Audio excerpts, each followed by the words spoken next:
Hey, what's up guys? Welcome to the official release of the Emax Freestyle Tiny Hawk. It's out, it's 2S, and I have to say my first impressions of this quad was that it flew extremely smooth. The tune is really amazing, and the next thing that I noticed was the power to weight ratio. It's like 10 to 1 right here. It is through the roof power, acceleration, the punch out is amazing. The control when I'm coming back around from those big maneuvers are completely spot on. And I have to say that the durability rating on this quad right out of the gate is like 5 out of 5. The props that are on here, these are the Avon 2-inch props. They're tri-blade. And I haven't been a big fan of these before, but on this combination with the 2S power setup with the 1S 450 in parallel, it's just the perfect setup for durability and power to weight ratio, flying, everything is all good about this quad. And before I even get started with talking about the quad's characteristics even further, I have to say that this is probably one of the best flying little micro freestyle quads I've ever had my hands on. And that is a no hype, honest to goodness opinion about this quad. I've enjoyed flying this one mainly because of the power to weight ratio, the lightweight, and the batteries are cheap. So the 1S 450, get a pile of them because you're probably going to want like 30 batteries to keep this thing going all day. It is extremely fun to fly. But first, let's do a little bit of a spec check on this quad. Let me show you it on the bench, and I'll show you what's on here. I'll show you this cool little white carbon frame, then we'll go out and do some FPV, and I'll give you my final score, which is going to be quite high. So here we go. Now the case looks very similar to the original Tiny Hawk case, and the quad fits inside with the props on, which is really nice. It's the Stormtrooper white carbon frame on here. It has 2.0 connector, around 7 to 4.5 minutes flight time, depending on which battery you fly. And what's in the box? Well, 2 450 milliamp batteries, some stickers. You get that USB charger up to 6 batteries at once, and the Avon Rush 2.5 props here. Unibody X-style frame, which is super sweet. 115 millimeter wheelbase, and a flat top with 4 bolts for easy access. That's kind of nice. The unibody on the bottom has white and dual struts on the bottom, and reinforcement in the center as well, which I like. It has plenty of protection up front, 600 TVL CMOS camera, and protection on top and bottom, which is pretty important. Up top, I love that it has the 4-bolt easy access for getting to your stack. Just those 4 bolts, top plate off, super easy to work on. So let's look at the stack here. What do we have going on? It's one layer, it's all dampened front and back, which is kind of nice. It has 25 milliwatt VTX with smart audio. It has an F4 FC with 5 amp BL Heli S ESCs, and soldered on motor wires, which I really like. So no disconnecting with those plug and play motor connectors. We have the bind button on the very bottom, and we have Emax 1103 motors, and those are 7000 kV, so plenty of power and punch out. We have push on props. You can use the bolts if you want to, because it does have threading. 3 motor bolts on the bottom with bumpers protecting the edges of the motors, and we have that PH 2.0 connector there for 1 or 2S. We have a dampened camera mount. You can see the grommet right there. And before you fly yours, you definitely want to tighten all the bolts on your frame to make sure that your bolts don't fly off during flight. Now the dry weigh-in is at 50 grams, and with the 2S 450 on there, we have 76.4 grams total takeoff weight. And here's a comparison of the old Tiny Hawk and the new one, and the Freestyle in the middle. So they're very similar, but let's go ahead and charge some batteries real quick. Let me show you how that works out. It's pretty simple. You don't have any way to change the power output.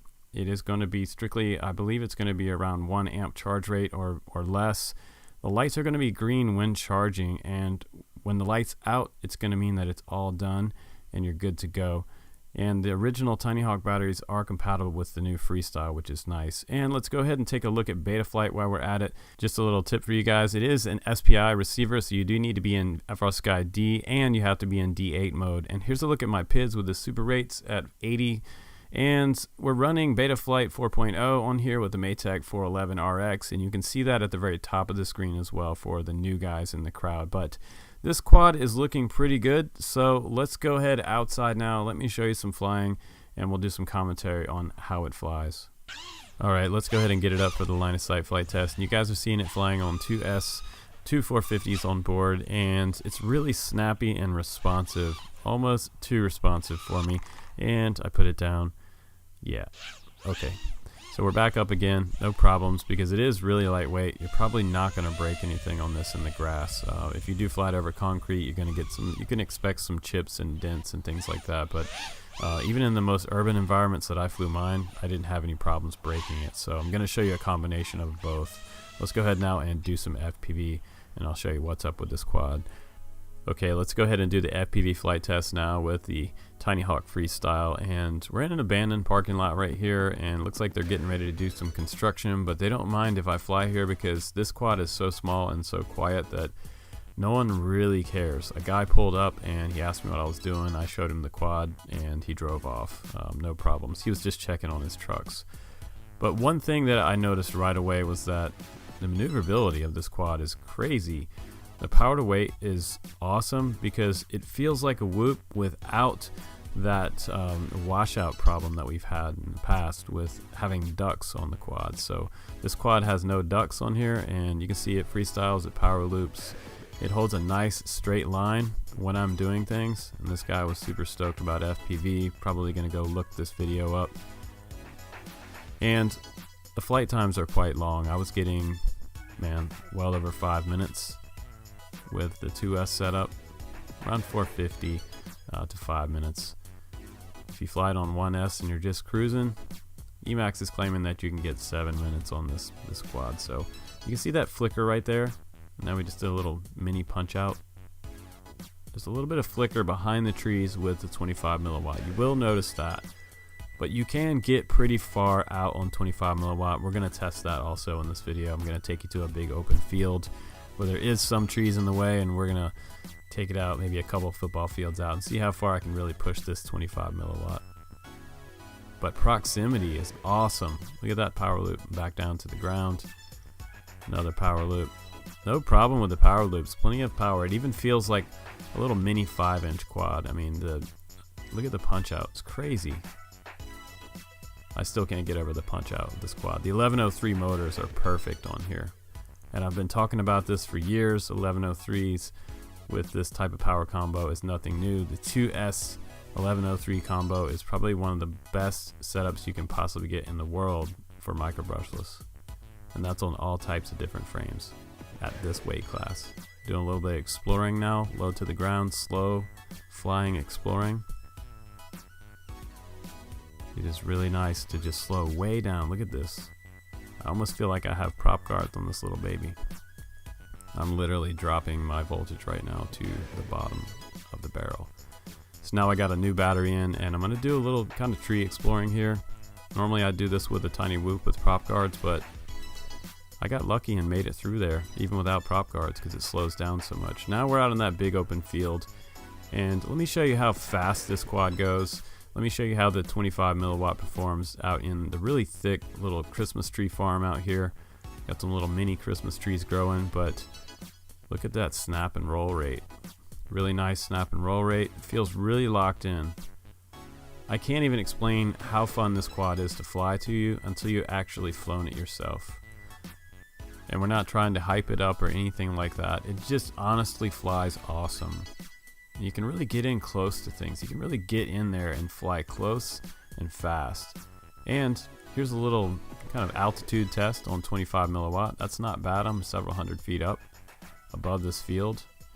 We're at a little AMA sanctioned flying field.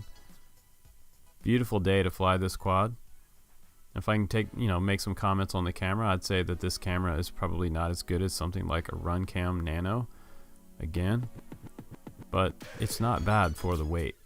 And with this type of quad, what we're trying to do is reduce all the weight we can.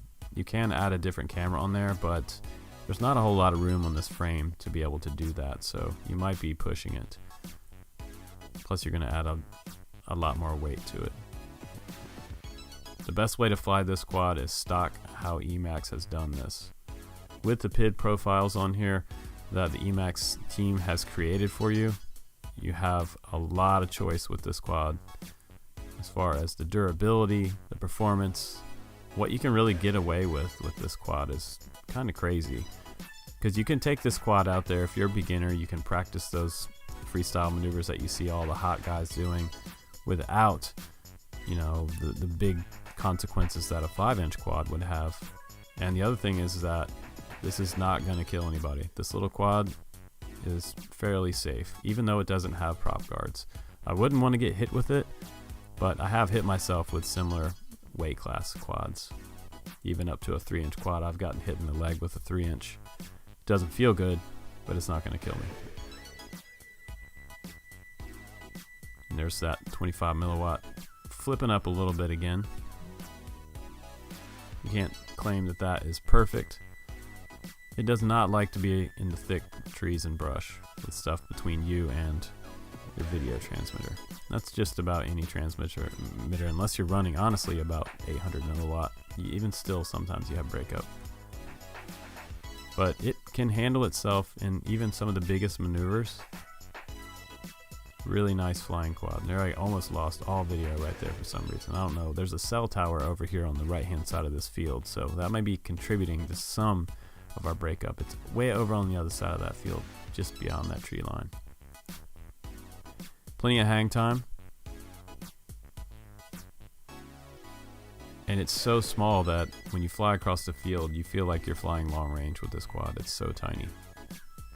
Here's an example again. I can slow it way down and just get really in there. I'm less than a foot off the ground right there. And back in to explore these trees. Just something like a tiny whoop. Lost video there for a second again because of those Christmas trees. But they are pretty thick. They will cut out your video signal, even with really high dB antenna on your goggles. But I have to say, again, this might be one of the best flying freestyle tiny, super tiny micros that I have flown. With this amount of speed, the durability, the tune on here, and the frame itself, I really, if you could break this frame, I would be impressed, because the lighter they are, the harder they are to break. Sounds kind of strange. That 2mm carbon bottom plate is like the beginner's best friend with all that reinforcement, dual struts on each arm, and dampened flight controller. I think all of the dampening that they have in here with the camera, the flight controller, everything is dampened. It just makes it really, really smooth flying. So I'm really happy with where this quad is. This is the kind of quad that I would take on a trip as my micro of choice. I would fly this safely just about anywhere on our trips.